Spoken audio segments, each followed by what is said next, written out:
Bem, vamos finalizar então a explicação do Bootstrap com o teste de hipótese agora. Bootstrap não paramétrico. Então, eu não posso usar a normal, né, nesse exemplo, né, ou qualquer distribuição paramétrica, né, nós vamos ter que amostrar como se fosse retirando da sacola, né. Então eu vou aproveitar aqui o programa que eu acabei de fazer no último vídeo, vou salvar com outro nome, depois eu mando tudo para vocês, teste de hipótese paramétrico. Então agora nós vamos fazer o teste de hipótese não paramétrico. Então vejam, a mesma coisa, eu tenho que gerar, eu tenho que usar isso aqui, ó, sob H0. Mas lá eu usava isso para estimar a média de uma normal, né? E depois usava a normal. Aqui não vou poder usar a normal. Então eu vou voltar aqui. Isso aqui nada muda, né? Mesma coisa, mesma coisa, mesma coisa. Aqui eu estou jogando tudo numa sacola só, sacola do EPA. Eu joguei os dados do fornecedor A e os dados do fornecedor B dentro da sacola do EPA, né? E é ela que eu vou ficar reamostrando agora, tá? Isso aqui não preciso, né? Porque agora eu não vou usar a estrutura paramétrica. Isso aqui eu vou precisar para comparar a minha estrutura. Veja que não tem nada de paramétrico aqui, né? Estou calculando a diferença das médias dos dois fornecedores. A variância continua a mesma coisa, porque eu trabalhei com a hipótese de que as variâncias são sedásticas, variâncias iguais, né? Agora eu vou fazer, ó. Veja que eu não posso usar uma normal. Então aqui eu tenho que amostrar, lembra lá no nosso primeiro vídeo? Então eu vou amostrar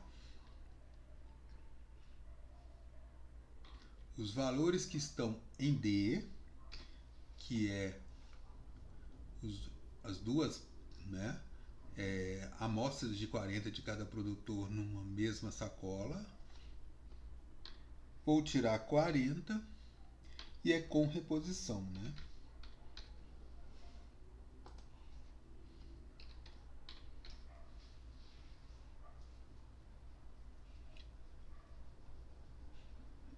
Vou fazer a mesma coisa aqui embaixo, né? Para não errar igual eu errei da última vez, só vou copiar esse pedaço. E vou adaptar aqui, ó. Então D, 40, não preciso consertar nada, né? Então, sob H0 é como se eu estivesse tirando da mesma sacola 40 elementos de uma sacola que tem 80, né? Com reposição ali. Tá? Então tá tudo misturado e sob H0 eu posso fazer isso. Faço tudo aqui, a mesma história, né? Veja que não mudou nada. Então a única diferença realmente é que quando é paramétrico eu uso a distribuição subjacente, né? E quando é não paramétrico eu estou retirando aleatoriamente de uma sacola sem nenhuma estrutura de uma distribuição que eu queira adotar, né? Então, teoricamente, né? Vamos colocar aqui para ficar bonitinho, para já soltar a resposta. Tem várias maneiras de soltar, né? Cat, aí vai. Tem algumas outras maneiras, print. Assim fica, ele já solta aqui ao final, né? Tô fazendo com quantas?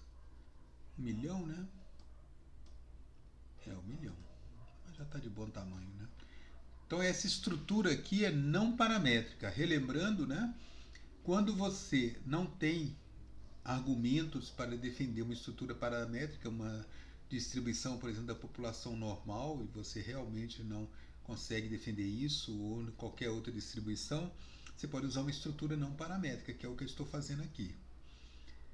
A nossa decisão do teste de hipótese na estrutura paramétrica foi que eu não rejeito H0 ao nível de confiança 95%, ou seja, né, não encontrei evidências para rejeitar que as duas médias dos dois produtores são iguais, né, concentração de açúcar. E agora eu vou fazer a mesma coisa com uma estrutura não paramétrica. Ok? Então não estou usando nenhuma estrutura paramétrica aqui, estou retirando apenas aleatoriamente. Tudo certo, aparentemente está tudo certo. E vamos rodar isso.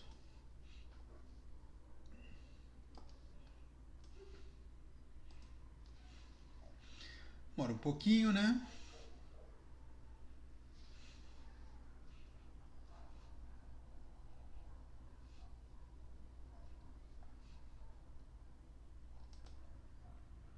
Bem, acabou. Demoramos 29,7 segundos, né? Mais do que a estrutura paramétrica nesse caso. E o p-valor ficou extremamente parecido com o analítico ou com o paramétrico, o bootstrap paramétrico, né? Então, muito bem. O objetivo desses vídeos era você ter uma ideia do bootstrap, mas com a ideia de você entender com a mão na massa, né? Resolvendo um exercício que foi o que eu fiz aqui. Tá? Então essa era a ideia. Ao invés de simplesmente ficar teorizando o que seria o bootstrap, eu optei em construir um exemplo, né? Esse exemplo aqui para você entender o bootstrap. Vejam que é muito importante não confundir o teste de hipótese com o intervalo de confiança bootstrap. No teste de hipótese bootstrap, você tem que encontrar a distribuição bootstrap sob H0, assim como o teste de hipótese usual. Né? No caso aqui, como é bilateral, por isso que eu estou multiplicando por 2 aqui.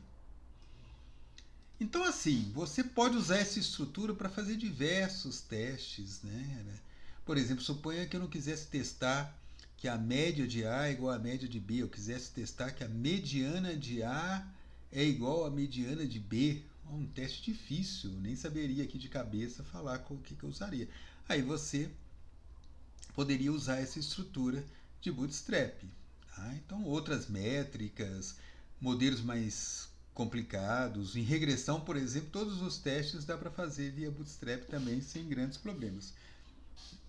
Com a capacidade computacional crescendo, isso virou realmente uma arma muito poderosa, né? Basicamente, a gente aqui não usamos nenhum resultado realmente teórico. Não precisou saber o teorema central do limite, não precisamos muitos resultados teóricos aqui.